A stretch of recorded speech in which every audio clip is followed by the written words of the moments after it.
السلام علیکم ورحمۃ اللہ وبرکاتہ۔ الحمد للہ رب العالمین والصلاة والسلام علی سید الانبیاء والمرسلین نبینا محمد صلی اللہ علیہ وسلم وعلی آلہ واصحابہ اجمعین، اما بعد۔ لائق صد احترام صدر اجلاس اور ناظم جلسہ، علماء کرام، دور دراز سے آئے ہوئے مہمانان عظام، السلام علیکم ورحمۃ اللہ وبرکاتہ۔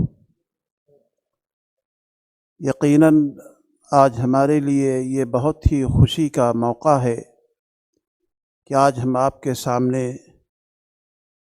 آئے ہوئے ہیں ایک موضوع لے کر کے جو یقیناً بہت ہی، جیسا کہ ناظم جلسہ نے اس کی وضاحت فرمائی ہے، یقیناً بہت ہی حساس موضوع ہے، جس کی طرف ہم میں سے بہت سارے افراد، بہت سارے اشخاص، بہت سارے لوگ،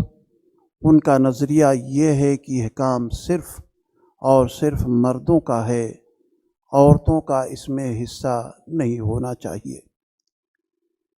جبکہ ہم تاریخ کا مطالعہ کرتے ہیں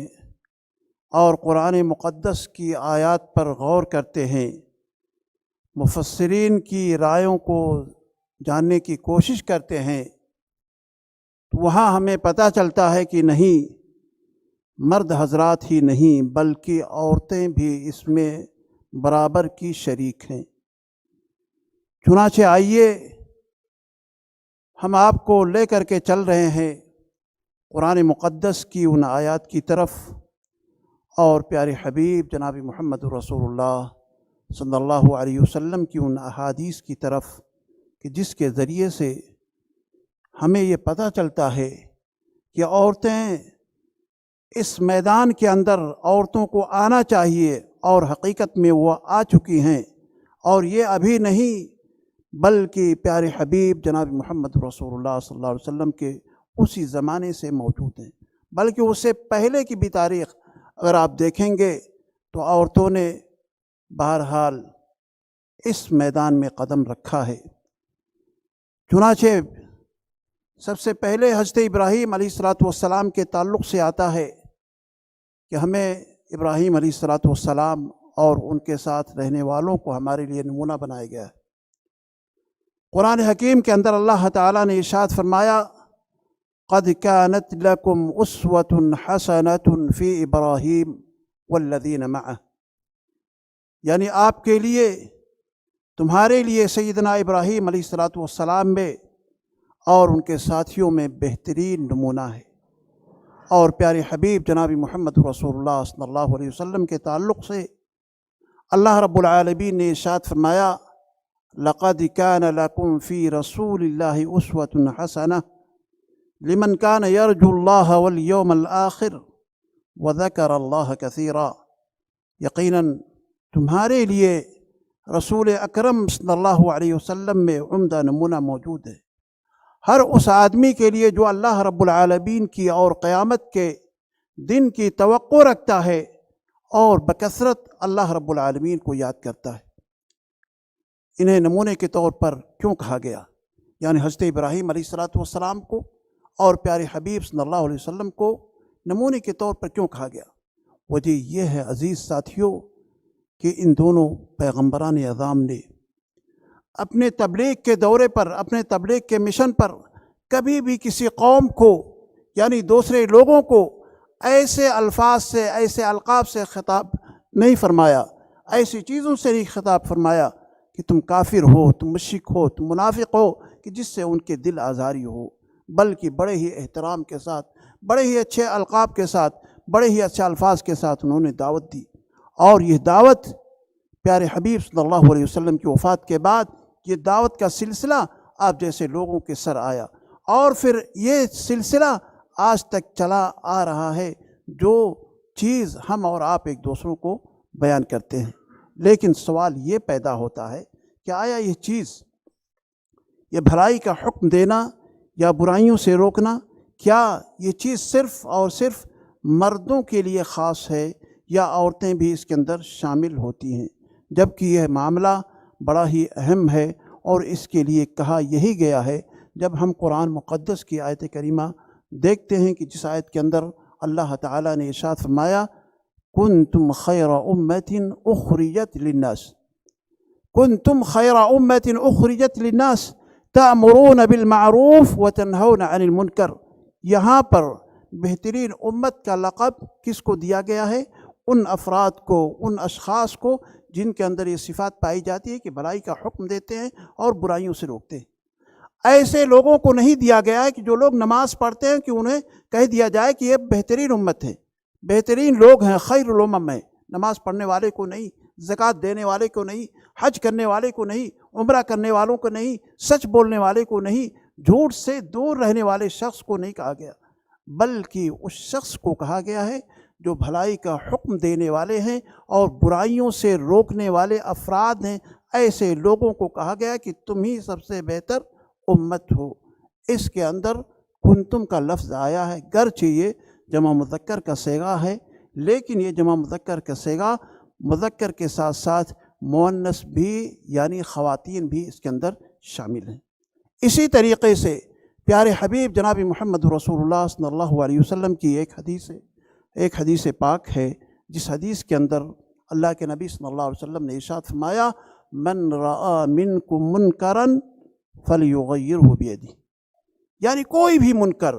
کوئی بھی چیز خلاف شرع اگر آپ دیکھتے ہیں تو آپ کی یہ ذمہ داری بنتی ہے کہ اس کو اپنی وسعت کے اعتبار سے، اپنی طاقت کے اعتبار سے آپ اس کو ختم کرنے کی کوشش کیجیے، آپ اسے ختم کرنے کی کوشش کیجیے، اس لیے کہ اس کا ختم کرنا ضروری ہے، آپ کے لیے ضروری ہے۔ تو یہاں پر سب سے پہلے ہاتھ کے ذریعے سے، اس کے بعد اپنی زبان کے ذریعے سے، اگر یہ دونوں مرحلے آپ کے پاس نہیں ہیں، اس کی استطاعت نہیں ہے، اس کی طاقت نہیں ہے، تو آپ کو کہا گیا ہے کہ دل کے اندر ضرور اس منکر کو منکر جاننے کی کوشش کیجیے، منکر سمجھیے، اسے خراب سمجھیے، دل کے اندر اسے ضرور برا سمجھیے کہ یہ معاملہ غلط ہے۔ یہاں پر بھی ایک لفظ آیا ہے منکم کا، منکم علماء کرام بیٹھے ہوئے ہیں، منکم بھی جمع مذکر کا صیغہ ہے، لیکن اس کے اندر بھی عورتیں بھی برابر کی شریک ہیں، عورتیں بھی برابر کی شریک ہیں، یعنی عورتیں بھی اگر کسی منکر کو دیکھیں، کسی خراب چیز کو دیکھیں، خلاف شرع کوئی چیز ان کے سامنے پیش آئے تو یہ نہ سمجھے کہ یہ معاملہ صرف علماء کرام کا ہے، یہ معاملہ صرف مردوں کا ہے، مرد ہی حضرات آ کر کے اس کی اصلاح کریں گی، نہیں، بلکہ ان کے لیے بھی یہی ہے کہ ضرور وہ بڑھ کر کے اپنی طاقت کے اعتبار سے، اپنی وسعت کے اعتبار سے ضرور اس چیز کو ختم کرنے کی کوشش کریں۔ اللہ رب العالمین نے قرآن مجید کے اندر مزید آگے دیکھیے، اللہ تعالیٰ نے ایک مقام پر ارشاد فرمایا والمؤمنون والمؤمنات بعضهم اولیاء بعض، کہ مومن مرد اور مومن عورتیں ایک دوسرے کی کیا ہیں؟ معاون اور مددگار ہیں، ایک دوسرے کے دوست ہیں، ساتھی ہیں۔ اس کے بعد ان کی صفت کیا بیان کی گئی؟ یأمرون بالمعروف وینہون عن المنکر ویقیمون الصلاة ویؤتون الزکاة ویطیعون اللہ ورسولہ۔ آپ غور کیجئے کہ اس کے بعد دونوں آپس میں ایک دوسرے کے دوست اور ولی ہیں، ایک دوسرے کے ملنے والے ہیں۔ اس کے بعد اللہ رب العالمین نے 4 صفتیں مزید عطا فرمائی، بیان فرمائی یہاں پر کہ وہ بھلائی کا حکم دینے والے ہیں اور نماز قائم کرنے والے ہیں، زکوٰۃ دینے والے ہیں، اللہ اور اس کے رسول کی اطاعت کرنے والے ہیں۔ اس میں جو دوسری صفت ہے بھلائی کا حکم دینا اور برائی سے روکنا، اس کے اندر دونوں شامل ہیں، کون؟ مرد حضرات بھی اور عورتیں بھی۔ تو جہاں پر مردوں کے اندر یہ صفت موجود ہوتی ہے، وہیں پر عورتوں کے لیے بھی یہ صفت پائی جاتی ہے۔ اب سوال یہ پیدا ہوتا ہے کہ مردوں کا جو میدان ہے، جو عمل کرنے کی جو جگہیں ہیں، جہاں پر وہ اپنا بیان کر سکتے ہیں، جہاں پر جا کر کے اپنی دعوت دے سکتے ہیں، آیا عورتوں کے بھی وہی تمام کے تمام میدان ہوں گے؟ تمام جگہ وہ شریک ہو سکتی ہیں، تمام جگہ جا سکتی ہیں؟ نہیں دوستو، عورتوں کے لیے بہرحال ان کی فیلڈ کچھ کم ہوتی ہے، ان کا میدان جو ہے کچھ کم ہوتا ہے مردوں کے مقابلے میں، کیونکہ مرد کے لیے طاقتور ہوتا ہے، کہیں پر بھی جا سکتا ہے، کہیں پر بھی وہ اپنا پیغام لے کر کے لوگوں کے سامنے جا سکتا ہے، پیش کر سکتا ہے۔ عورتوں کے لیے جو میدان ہے، جو عملی چیز ہے، ان کے لیے خاص ہے۔ سب سے پہلی چیز عورتوں کے لیے شروع ہوتا ہے، وہ کہاں سے؟ وہ شروع ہوتا ہے کہاں سے عزیز ساتھیوں؟ وہ شروع ہوتا ہے اس کے اپنے گھر سے، اس کا اپنے گھر سے۔ اسی لیے پیارے حبیب جناب محمد رسول اللہ صلی اللہ علیہ وسلم نے ابتدائی وقت میں ہم کو اور آپ کو یہ تعلیم دی ہے کہ کسی خاتون کو اگر آپ اپنے گھر کے اندر لانا چاہتے ہیں، کسی کو اپنی بہو بنانا چاہتے ہیں، کسی کو اپنی بیوی بنانا چاہتے ہیں، تو ایسی صورت میں آپ کو چاہیے کہ آپ سیرت والی، نیک بیوی، دیندار خاتون کو اپنے گھر میں لانے کی کوشش کیجیے۔ اس لیے کہ مال کا آ جانا، حسب و نسب کا ہونا، خوبصورتی کا ہونا، یہ وقتی چیز ہوتی ہے، یہ چند لمحوں کی ہوتی ہے، چند سالوں کی ہوتی ہے، چند سالوں کے بعد یہ ساری چیزیں ختم ہو جائیں گی۔ لیکن اگر دیندار ہے اور دین والی ہے، نیک نیت ہے، نیک ہے، تو ایسی صورت میں یہ چیز آپ کے گھر کو آگے بڑھا سکتی ہے۔ اللہ کے نبی صلی اللہ علیہ وسلم کی حدیث ہے۔ تو آپ کو اور ہم کو یہ تعلیم دی گئی ہے کہ ایسی خاتون کو ہمیں اپنے گھر کے اندر لانا چاہیے۔ تو گھر کے اندر کون لوگ ہوتے ہیں؟ شوہر ہوتا ہے، بچے ہوتے ہیں، اسی طریقے سے ساس ہوتی ہے، سسر ہوتے ہیں، گھر اور محلے کے دوسرے اور افراد بھی ہوتے ہیں۔ ان تمام کی ذمہ داریاں ایک خاتون بڑی آسانی کے ساتھ نبھا سکتی ہے اور کر سکتی ہے، کیونکہ خاتون کے اندر، ایک عورت کے اندر دوستو، جتنے بھی یہاں پر ہمارے احباب بیٹھے ہوئے ہیں جو شادی شدہ ہیں، انہیں بخوبی معلوم ہے کہ شوہر کتنا بھی زیادہ سخت کیوں نہ ہو، اس کے اندر قساوت قلبی پائی جا رہی ہو، بہت بڑا ظالم ہو، بہت بڑا جابر ہو، لیکن عورت کے سامنے وہ بالکل ہیج ہو جاتا ہے، بالکل نیچا ہو جاتا ہے، بالکل ہلکا پھلکا ہو جاتا ہے۔ عورت جو چاہے اس چیز کو منوا لیتی ہے، اور یہ حقیقت کوئی آدمی انکار نہیں کر سکتا، کوئی آدمی انکار نہیں کر سکتا۔ آپ غور کیجئے فرعون کے بارے میں، فرعون جو اپنے آپ کو انا ربکم الاعلی کہا کرتا تھا، کہتا تھا یا نہیں کہتا تھا؟ علماء کرام بیٹھے ہوئے ہیں، آپ تمام لوگ جانتے ہیں۔ لیکن اس کے باوجود جب موسیٰ علیہ السلام کی پیدائش ہوتی ہے، اعلان ہو جاتا ہے کہ کوئی بھی لڑکا اس معاشرے کے اندر، لڑکا اگر پیدا ہوتا ہے تو اس کو زندہ نہیں رہنا ہے، اس کو مار دیا جاتا، قتل کر دیا جاتا۔ لیکن اللہ رب العالمین کی جانب سے ایک چیز موسیٰ کی ماں کے اندر وحی کے ذریعے سے، الہام کے ذریعے سے آتی ہے کہ آپ اس بچے کی پیدائش کے بعد اسے دریا برد کر دیجئے، ایک صندوق میں بند کر کے اسے ڈال دیجئے، اور ایسا ہی کیا جاتا ہے۔ اور اس کے بعد ان کی ماں اپنی بیٹی کو، یعنی موسیٰ کے بہن کو، ان کے پیچھے لگا دیتی ہے، اور ایسے انداز میں وہ اس کا مراقبہ کرتی ہے، کسی کو احساس بھی نہیں ہوتا یہ اس کا کوئی تعلق ہے، کوئی اور ارادہ ہے۔ بہرحال اس طریقے سے وہ صندوق بہتے بہتے بہتے بہتے کہاں پہنچتا ہے؟ فرعون کے دربار میں پہنچتا ہے۔ قصہ لمبا ہے، لیکن مختصر یہ کہ اس صندوق کو اٹھا لیا جاتا ہے۔ اس صندوق کو اٹھا لیا جاتا ہے، اٹھانے کے بعد ساری چیزیں ہوتی ہیں۔ اب تربیت کہاں ہو رہی ہے؟ فرعون کے محل کے اندر ہو رہی ہے۔ فرعون چاہتا ہے کہ اس کو قتل کر دیا جائے، کیسے ایک بچہ، کیسے ایک نر، کیسے ایک مذکر، ایک طفل کیسے ہمارے گھر کے اندر آ گیا، ضرور یہ ہمارے لیے خطرہ ہوگا، اس کو قتل کرنا چاہتے ہیں۔ لیکن بیوی نے کیا کہا؟ وقالت امرأة فرعون قرة عین لی ولک لا تقتلوه۔ غور کیجئے، قتل کا فرمان جاری ہے پہلے سے، سارے بچے قتل کیے جا رہے ہیں، لیکن بیوی کے کہنے پر ایک جابر و ظالم بادشاہ موسیٰ علیہ السلام کو چھوڑ دیتے ہیں دوستو، اس لیے کہ بیوی کہہ رہی ہے۔ تو بیوی کا معاملہ یہ ہے کہ اگر بیوی جو بھی کچھ چاہے، بڑی آسانی کے ساتھ اس معاملات کو حل کر لیا جاتا ہے اور اسے آسان کر دیا جاتا ہے، بڑے ہی آسانی کے ساتھ وہ چیز حل ہو جایا کرتی ہیں۔ اور بیوی کا معاملہ ایک چیز یہ بھی ہوتا ہے عزیز ساتھیوں، کہ بیوی کا اثر یا ایک خاتون کا اثر بچے کے اوپر یا گھر کے اوپر بڑا زبردست ہوتا ہے۔ باپ ہے، باپ بہت ساری مسائل کو لے کر کے باہر کی دنیا میں، باہر کی زندگی میں مست رہتا ہے، اس میں کوشش کرتا رہتا ہے، ساری چیزیں اس کی ہوتی ہیں۔ ایک خاتون گھر کے اندر رہتی ہے، باپ چاہتا ہے کہ میرے بیٹے بہت ہی اچھی تربیت پائیں، بہت ہی ساری چیزیں اس کے بہترین ہو جائے، ساری چیزیں ہو جائیں، لیکن اگر ماں نہیں چاہتی ہے، ماں باپ کے یعنی مزاج سے یا ماں باپ کے افکار سے، اس کی سوچ سے اگر متفق نہیں ہوتی ہے تو باپ کتنی بھی کوشش کر لے، کتنی بھی کوشش کر لے، بچے اچھے نہیں ہو سکتے، ماں اس کو بگاڑ سکتی ہے۔ باپ وضو کر کے اذان ہوتی ہے، نماز کے لیے چلا جاتا ہے، لیکن بیوی وہیں پر اگر نیک نہیں ہے تو ایسی صورت میں کیا ہوتا ہے، ویڈیو لگی ہوئی ہے، اسکرین چل رہا ہے، سیریل چل رہے ہیں، دوسرے پروگرام چل رہے ہیں، سارے بچے آپس میں بیٹھے ہوئے ہیں، کیونکہ بچے عام طور پر ماں سے بہت ہی زیادہ قریب ہوتے، ماں سے بہت ہی زیادہ قریب ہوتے۔ ایک بات کو منوانے کے لیے، ایک بات کو حل کرنے کے لیے ایک باپ 1 مہینے تک بچوں کے سامنے پیش کرتا رہتا ہے، لیکن وہ بات حل نہیں ہو پاتی ہے دوستو۔ اگر وہی بات کو حل کرنے کے لیے اگر ماں چاہ لے تو چند منٹوں کے اندر چٹکی بجا کر کے اس معاملے کو حل کر لے جاتی۔ کیسے؟ کیوں؟ اس لیے کہ بچے ماں سے بہت زیادہ قریب ہوتے، اس لیے ماں کی جو تربیت ہوتی ہے، ماں کی جو کا کردار جو ہوتا ہے بڑا ہی اثر ہوتا ہے، اس کے اندر بہت ہی زیادہ اثر ہوتا ہے۔ آئیے میں آپ کو لے کر کے چلتا ہوں قرون اولیٰ کی ان خواتین کے کارنامے کی طرف جنہوں نے امر بالمعروف اور نہی عن المنکر کو بہت قریب سے دیکھا اور اس پر عمل کرنے کی کوشش کی۔ ایک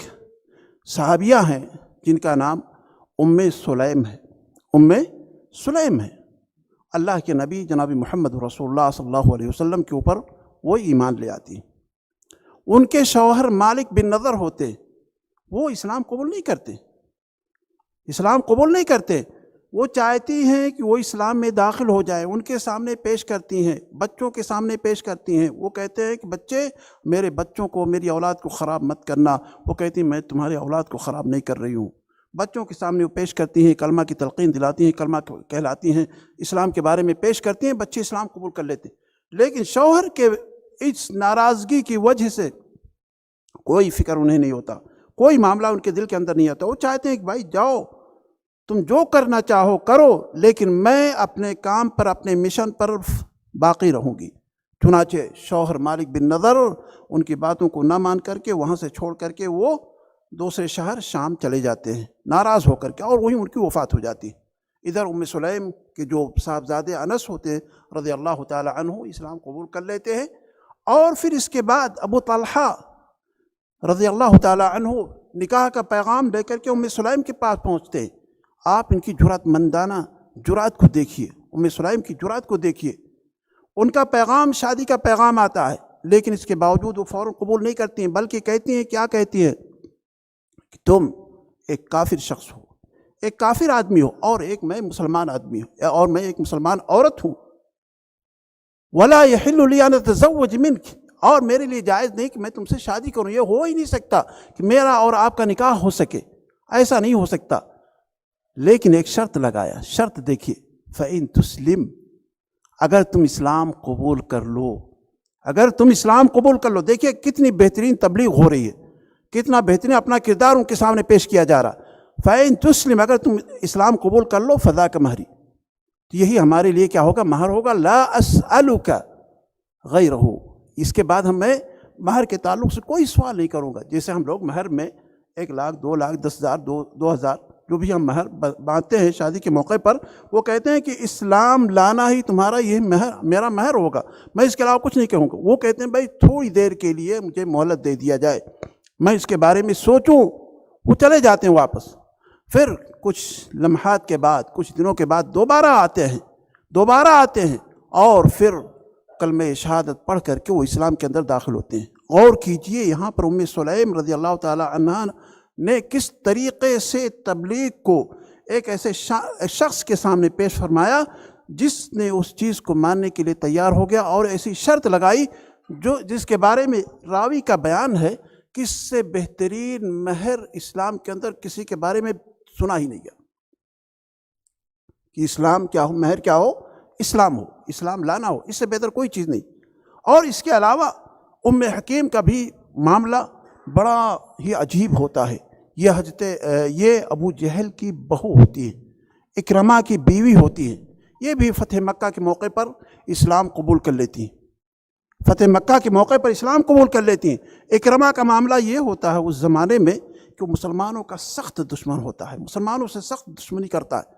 اس دشمنی کے عالم کی، اس دشمنی کی وجہ سے پیارے حبیب جناب محمد رسول اللہ صلی اللہ علیہ وسلم نے یہ فرمان جاری کر دیا کہ اکرمہ کو جہاں پاؤ وہاں قتل کر دو، مار ڈالو۔ لیکن ایک بیوی ہوتی ہے، بیوی کے دل کے اندر محبت ہوتی ہے اپنے شوہر، کہتے ہیں اگرچہ وہ کافر ہے، مشرک ہے، کچھ بھی ہو، وہ اللہ کے نبی صلی اللہ علیہ وسلم کی خدمت میں حاضر ہو کر کے اور امان لے کر کے، امان چاہتی ہیں، امان حاصل کرنا چاہتی ہیں۔ چنانچہ اللہ کے نبی صلی اللہ علیہ وسلم انہیں امان دے دیتے ہیں کہ جاؤ، تمہیں امان دے دیا گیا اور تم انہیں لا سکتی ہو۔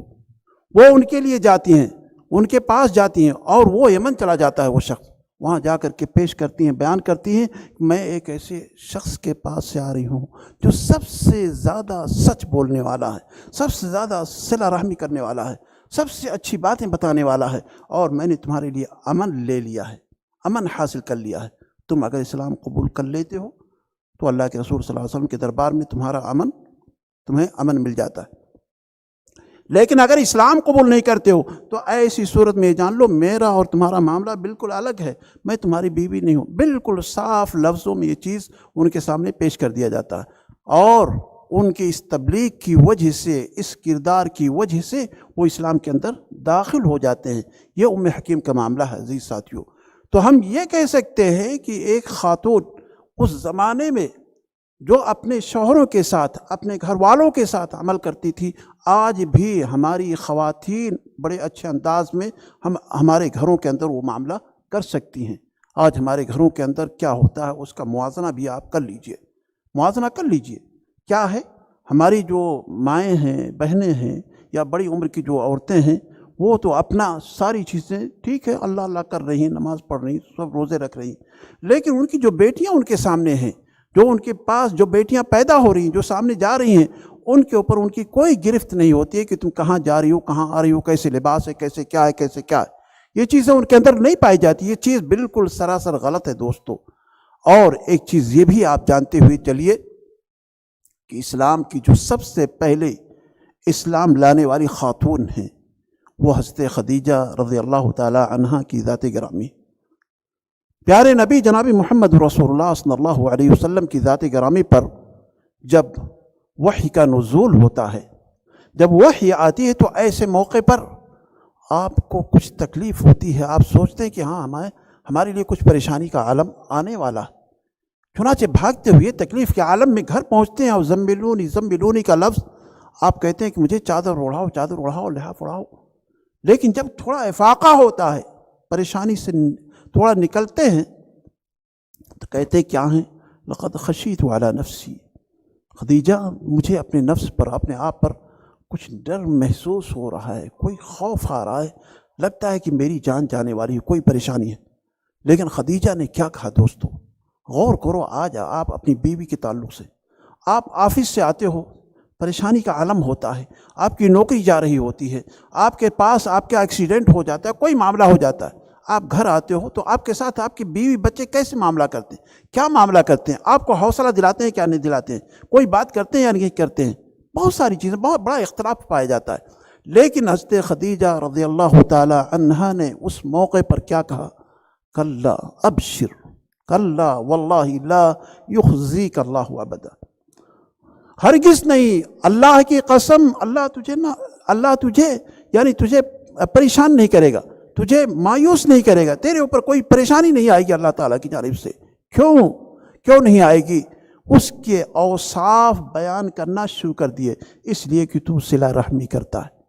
تو صلہ رحمی کرتا ہے، غریبوں کی مدد کرتا ہے، مہمانوں کی مہمان نوازی کرتا ہے،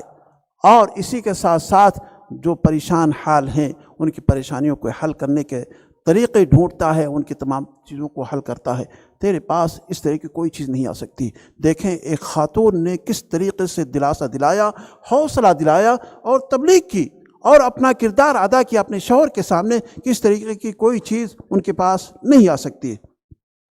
اور اسی کے ساتھ ساتھ ایک تابعیہ ہیں، ان کے تعلق سے آتا ہے کہ ان کا معاملہ، ان کا نام ہے عمرہ رحمہ اللہ،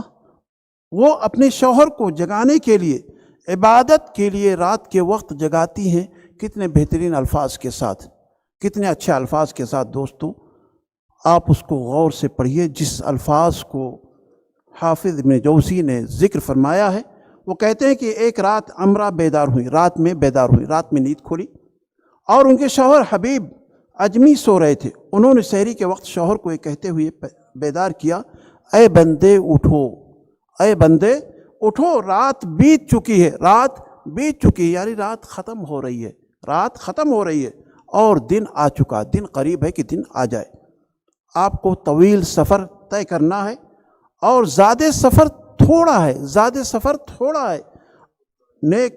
لوگوں کے قافلے جا چکے ہیں اور ہم پیچھے رہ چکے ہیں۔ دیکھیں کتنے جچے تلے الفاظ میں وہ اپنے شوہر سے مخاطب ہو رہی ہے۔ اللہ کے نبی صلی اللہ علیہ وسلم کو اس طرح کے الفاظ، جو چیزیں آپ نے بیان فرمائے، بڑے اچھے لگتے ہیں، اور آپ نے ایسے خاتون کی یا ایسے شوہروں کی تعریف آپ نے کی ہے جو راتوں کو اٹھ کر کے اپنے بیویوں کو جگاتے ہیں، یا بیویاں اپنے شوہروں کو جگاتی ہیں اللہ رب العالمین کی عبادت کے لیے، یعنی انہیں تبلیغ کرتے ہیں۔ چنانچہ ایک حدیث کے اندر آتا ہے، رحم اللہ رجلا قام من اللیل فصلى وایقظ امرأته فإن ابت نضح فی وجہها الماء۔ اللہ تعالی رحم فرمائے اس آدمی پر جو رات کو اٹھ کر کے نماز ادا کرتا ہے، جو اللہ تعالیٰ نے اس کے قسمت میں لکھا ہے، جتنا بھی لکھا ہے، 2 رکعت 4 رکعت 6 رکعت 8 رکعت جو بھی پڑھتا ہے، پھر اپنی بیوی کو جگاتا ہے کہ تم بھی اٹھو، اللہ تعالیٰ کی عبادت کر لو۔ اگر وہ نہیں اٹھتی ہے تو ایسی صورت میں پانی کے چھینٹے دیتا ہے، پانی کے چھینٹے چہرے پہ مارتا، پانی کے چھینٹے مارتا۔ اور ایسے ہی اس خاتون کے اوپر اللہ کے نبی صلی اللہ علیہ وسلم نے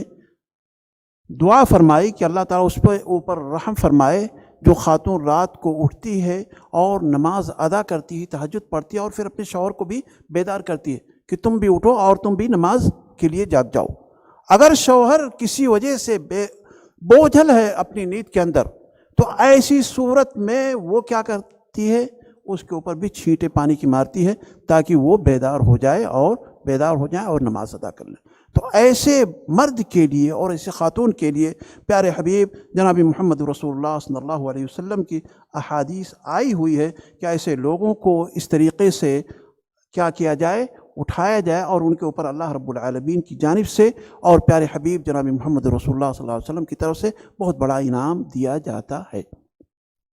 عزیز ساتھیوں، خواتین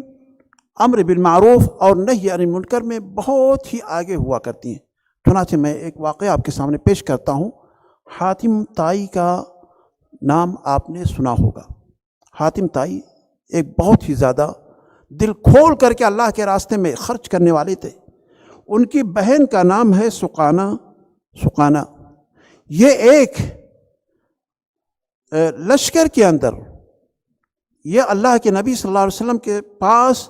ایک پوری جماعت کے ساتھ کیا ہوا، وہ پکڑ کر کے لائی گئی، انہیں قیدی بنایا گیا، اللہ کے نبی صلی اللہ علیہ وسلم کے سامنے ان کو حاضر کیا گیا۔ حاضر کرنے کی صورت میں عزیز ساتھیوں، انہوں نے اپنا تعارف اپنے باپ کے وسیلے سے، اپنے باپ کے کارنامے کے ذریعے سے اپنا تعارف پیارے نبی جناب محمد رسول اللہ صلی اللہ علیہ وسلم کے سامنے پیش فرمایا۔ تعارف کیسے کرواتی ہیں؟ وہ کہتی ہیں، میرے والد ایک سردار قوم تھے، یعنی ایک قوم کے بہت بڑے سردار تھے، درد مندوں کا درد سمجھتے تھے، مجرم کو قتل کرتے تھے، پڑوسیوں کی حفاظت کرتے تھے، عاجز کی حمایت کرتے تھے، ستم زدہ کو مصیبت سے چھڑاتے تھے، نجات دلاتے تھے، بھوکوں کو کھانا کھلاتے تھے، اور سلام کرنے میں سبقت کرتے تھے، اور اسی طریقے سے مصائب کے وقت لوگوں کی مدد کرتے تھے۔ ان کے پاس اگر کوئی شخص ضرورت لے کر کے، اپنی حاجت لے کر کے آ جاتا تھا تو اس کو وہ پوری کرتے تھے۔ یہ ہمارے والد کے صفات تھے۔ پیارے حبیب جناب محمد رسول اللہ صلی اللہ علیہ وسلم نے جب ان صفات کو سنا اور ان تمام باتوں کو سنا تو ایسی صورت میں آپ نے فرمایا، یہ تو مسلمانوں کی صفات ہیں، مسلمانوں کے اندر یہ ساری صفات پائے جاتے ہیں۔ آپ نے ان کو، یعنی اس خاتون کو اور اس خاتون کے ساتھ جتنے سارے لوگ قیدی بنائے گئے تھے تمام کو رہا کر دیا۔ پھر خاتون نے ایک سفارش کی، اللہ کے نبی صلی اللہ علیہ وسلم نے صحابہ کرام سے کہا کہ سنو دیکھو کیا کہہ رہی ہیں۔ چنانچہ انہوں نے طلب کیا کہ ہمیں ایک سواری دے دیا جائے، کچھ کھانے پینے کا سامان دے دیا جائے، تاکہ میں اپنے بھائی کے پاس، عدی جو ہمارا بھائی ہے، اس بھائی کے پاس پہنچ جاؤں اور میں اس کو لے کر کے آپ کی خدمت میں حاضر کر سکوں۔ چنانچہ اللہ کے نبی صلی اللہ علیہ وسلم سواری بھی دیتے ہیں، کھانے پینے کی چیزیں دیتے ہیں۔ پھر وہ خاتون اپنے بھائی کے پاس شام پہنچتی ہے، وہاں جا کر کے اپنے بھائی کو بتاتی ہے کہ میں ایک ایسے شخص کے پاس سے آ رہی ہوں جس کا اخلاق اتنا اونچا ہے، جس کا کام اتنا اونچا ہے کہ اس کو میں بیان نہیں کر سکتی۔ چنانچہ وہ کہتی ہے کہ چلو تم بھی میرے ساتھ چلو، تم بھی میرے ساتھ چلو، چل کر کے دیکھو، سنو وہ کلام کیا ہے، وہ باتیں کیا ہے۔ چنانچہ حضرت سقانہ، سیدہ سقانہ رضی اللہ تعالی عنہا کے کلام پر یا ان کی تبلیغ پر یا ان کے بتائے ہوئے طریقے پر عمل کرتے ہوئے بہن اور بھائی دونوں آتے ہیں، اللہ کے رسول صلی اللہ علیہ وسلم کی خدمت میں حاضر ہوتے ہیں۔ ایسی صورت میں وہاں پر آ کر کے اسلام قبول کر لیتے ہیں۔ تو معلوم یہ ہوا کہ مائیں یا بہنیں یا خواتین اس امر بالمعروف اور نہی عن المنکر کے اندر بڑا اچھا کردار ادا کرتی ہیں، اور یہ معاملہ بہت ہی اہم ہے۔ اور یہی نہیں بلکہ پیارے حبیب جناب محمد رسول اللہ صلی اللہ علیہ وسلم کی جو ایک خاتون ہے مائی عائشہ رضی اللہ تعالی عنہا، ان کے بارے میں آتا ہے، عزیز ساتھیوں، بہت ساری چیزیں آتی ہیں، کیونکہ وہ فقیہ تھیں، عالمہ تھیں، شعر و شاعری میں، علم طب میں، علم فقہ میں بہت بڑا ان کا ید طولہ ہوا کرتا تھا، بہت بڑی مہارت انہیں حاصل تھی۔ ہر معاملے پر یعنی ان کے اندر یہ جرأت تھی کہ جب بھی جہاں پر بھی دیکھا، گھر کے اندر بھی، گھر سے باہر بھی، طواف کے اندر بھی، سعی کے اندر بھی، جہاں پر بھی دیکھا، اس طرح کی باتیں ان کے تعلق سے موجود ہیں کہ انہوں نے فوراً ٹوکا اور فوراً عمل کرنے کی کوشش کی۔ چنانچہ ایک حدیث کے اندر آتا ہے کہ ان کے پاس ان کی بھتیجی حفصہ بنت ابی عبد الرحمن آتی ہیں، ان کے پاس ایک دوپٹہ ہوتا ہے، دوپٹہ بڑا باریک ہوتا ہے جس سے ان کے جسم کا اندر کا حصہ جھلک رہا ہوتا ہے۔ ایسی صورت میں انہوں نے کھینچا، دوپٹے کو کھینچ کر کے لے کر کے دو حصہ کر دیا، پھاڑ دیا، اور پھر ان کے دل شکنی نہ ہونے کی بنا پر انہوں نے اپنے پاس سے ایک دوسرا دوپٹہ لا کر کے ان کو دے دیا کہ لو اس کو اوڑھو، کیونکہ جس دوپٹے کو میں نہیں چاہتی ہوں کہ یعنی ابو بکر کے اندر اس طرح کی کوئی چیز پائی جائے جو شریعت میں صحیح نہ ہو۔ تو اس طریقے سے انہوں نے وہاں پر عمل کیا۔ اسی طریقے سے حضرت عائشہ صدیقہ رضی اللہ تعالی عنہا کے بارے میں ہے کہ ابن ہشام نے ایک ارادہ کیا کہ میں عورتوں سے الگ ہو کر کے اب عورتوں کے ساتھ زندگی نہ بسر کر کے، بلکہ میں بالکل الگ ہو کر کے اللہ کے راستے میں جہاد ہی کرتا رہوں۔ چنانچہ جب اس کی خبر ام المومنین سیدہ عائشہ صدیقہ رضی اللہ تعالی عنہا کو ہوتی ہے تو انہوں نے ان کو بلایا اور کہا کیا تم نے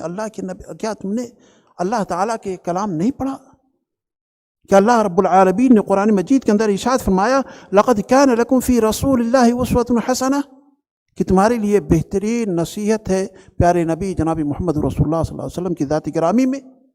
آپ علیہ الصلوۃ والسلام کا معمول تھا کہ آپ شادی بھی کرتے تھے، نکاح بھی کرتے تھے، اور بچوں کے ساتھ بھی رہتے تھے، ساری چیزیں آپ کے ساتھ تھیں، اور تمہارا معاملہ یہ ہے کہ تم ارادہ کرتے ہو کہ شادی سے بالکل الگ ہو جاؤں، بیوی کو بالکل ترک کر دوں، چھوڑ دوں، اور جتنے بھی مال و دولت ہے ان تمام چیزوں کو بیچ کر کے اور جہاد کے لیے سامان خرید کر کے جہاد میں نکل جاؤں۔ یہ کہاں کی تعلیم ہے؟ تو دیکھیے مائی عائشہ رضی اللہ تعالی عنہا نے کس طریقے سے انہیں سمجھانے کی کوشش کی۔ اور اسی طریقے سے دوران طواف میں اور سعی کے دوران میں ایک خاتون کو دیکھتے ہیں کہ اس کے اوپر ایک لباس ہوتا ہے جس کے اوپر صلیب بنی ہوتی ہے، صلیب کا نشان ہوتا ہے۔ وہ اسے روک کر کے اور اسے نکالنے کی کوشش کرتی، کہتی اس کو چینج کرو، اس کو چھوڑ دو، اس کو نہیں استعمال کرنا، چونکہ یہ اسلام میں حرام ہے۔ تو دیکھا آپ نے ان کا میدان وہاں پر بھی تھا کہ میدان طواف میں بھی اور میدان سعی میں بھی، یعنی سعی کے دوران بھی، وہاں پر بھی وہ تبلیغ کر رہی ہیں، وہاں پر بھی لوگوں کو بتا رہی ہیں، عملی کردار ادا کر رہی ہیں کہ ہاں یہ خاتون کا کردار ہونا چاہیے، یہ خاتون کا کردار ہونا چاہیے۔ اسی طریقے سے حضرت عائشہ صدیقہ رضی اللہ تعالی عنہا کے پاس ایک بچی بے پردہ اپنے لٹوں کو، جو ان کی یہ جوڑی ہوتی ہے سر کی، وہ بال کو بالکل کھولے ہوئی ایسے آ رہی ہے۔ جب دیکھا آپ نے تو آپ نے اس کو منع فرمایا اور کہا کہ ایسا نہیں ہونا چاہیے۔ آج صورتحال یہ ہے کہ نابالغ کیا، لوگوں نے بتایا کہ وہ نابالغ بچی ہے، چھوٹی بچی ہے، تو آپ نے فرمایا کہ نہیں، سب کے لیے چیز ہے کہ اپنے لٹوں کو، اپنے جوڑیوں کو بالکل چھپا کر کے رکھیں۔ اسی طریقے سے مائی عائشہ رضی اللہ تعالیٰ عنہ کے تعلق سے یہ ایک بات یہ بھی ہے کہ ایک خاتون پازیب پہن کر کے آتی ہے، پازیب پہن کر کے آتی ہے تو ایسی صورت میں اس کے اندر سے آواز آتی ہے، جبکہ ہم کو حکم دیا گیا ہے، قرآن میں ہے کہ آپ ایسی چیز پہن کر کے نکلو کہ جس کے اندر سے آواز نہ آئے، لوگوں کی نگاہیں یا لوگ آپ کی طرف متنبہ نہ ہو جائیں، آپ کی طرف متوجہ نہ ہو جائیں۔ یہ چیز ایسا نہیں ہونا چاہیے۔ آپ کی طرف آتے ہوئے آپ نے دیکھا کہ وہ اس طریقے سے پہنے ہوئے ہیں تو آپ نے اسے منع کر رکھا کہ ایسے پازیب کو نکال کر کے ہمارے پاس آپ آئیے، اگر اس طرح سے پہن کر کے آؤ گی تو ہم اسے نہیں آنے کی اجازت دیں گے۔ اور اسی طریقے سے ایک چیز اور ہے مائی عائشہ صدیقہ رضی اللہ تعالی عنہ کے تعلق سے کہ آپ نے سنا کہ حضرت عثمان رضی اللہ تعالی عنہ کے تعلق سے، حضرت علی رضی اللہ تعالی عنہ کے تعلق سے، اور عمومی طور پر تمام صحابہ کرام کے تعلق سے کچھ لوگوں نے گالی دینا شروع کیا، یعنی ان کی شان میں کچھ اس طرح کے الفاظ نکالنا شروع کیے جو کسی طریقے سے جائز اور بہتر نہیں تھے۔ تو ان تمام چیزوں سے بہرحال ہم کو منع کیا گیا ہے عزیز ساتھیوں، تو اس کا بھی احتساب کیا، اور آپ نے اس معاملے پر بہت ہی سختی کے ساتھ آپ نے بیان کیا ہے۔ حضرت امام مسلم نے سیدنا عروہ سے روایت نقل کی ہے، انہوں نے بیان کیا کہ عائشہ رضی اللہ تعالی عنہ نے مجھے کہا، اے میرے بھانجے، انہیں نبی کے ساتھیوں کے لیے دعائے مغفرت کا حکم دیا گیا ہے لیکن انہوں نے انہیں گالی دی ہے۔